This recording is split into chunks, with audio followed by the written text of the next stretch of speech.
The Florida Center for Moral Education is a center of learning dedicated to the exploration of fundamental or permanent questions, eclipsed by the rise of our technological or globalist society. Whether you are a student or prospective educator caring to join us in the effort of countering the contemporary erosion of civilization, you're most welcome to reach out to us.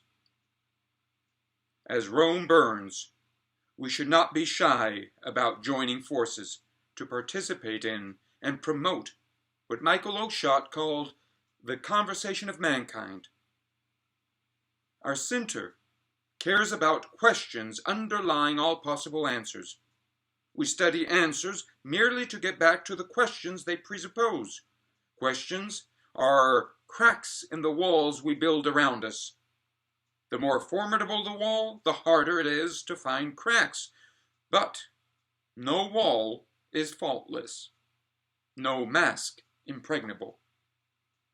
At our center, we hunt down fissures, no matter how imperceptible, through which the unexpected comes to sight.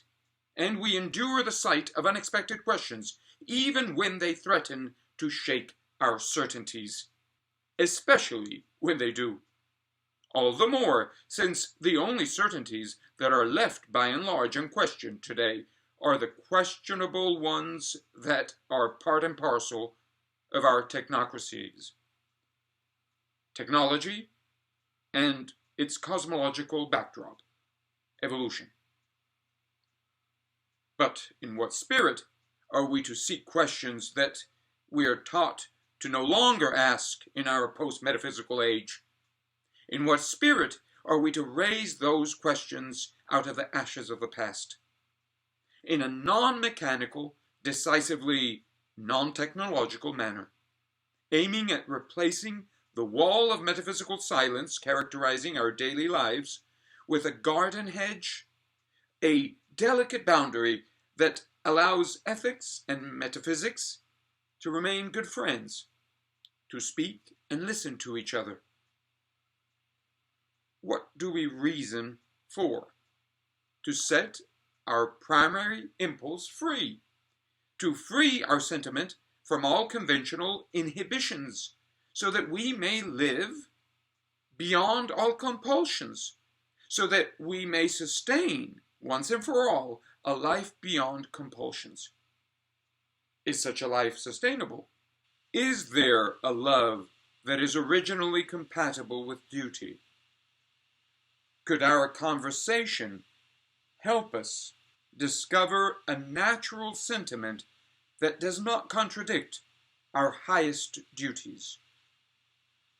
Could reason itself, our investigation of questions, our exploration of what is behind all masks, discover itself rooted in the very source of our feelings, called by that very source to save our sentiment from falling prey to alien voices, distorted echoes of a higher calling? Do we indeed have a highest calling? The very question casts us on the path of its discovery. Madness? The ancients called it divine, even as its worst detractors, its false friends, denied the common man all access to it. In our age, the common man has been persuaded to abhor that madness in favor of the candy he is fed by the managers of universal normality, a normality that rejects all madness, all deviance from our new norm, as blasphemy. The new norm postures as our new God, as it sells us entertainment as tokens of salvation, even as salvation is projected asymptomatically into a future that we will never cease dying for. But here we err.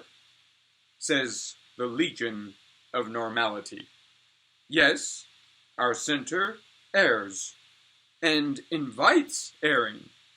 Above all, erring in the face of the new normal, erring as exploration of untrodden or no longer trodden paths, paths leading us astray in the eyes of the imperative to assimilate, to integrate, to adapt, to conform to an order that takes itself for granted, that denies the transcendence of its origin, that sees or wants to see itself as born directly out of eternity, without question.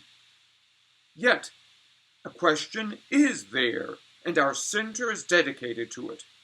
The question mediating our current order and its eternal source. The question exposing what we are raised to view as normal to its only possible justification, that in the absence of which our norms cease to mean anything. By shutting ourselves to that transcendent source, we condemn ourselves to accepting meaninglessness as fate.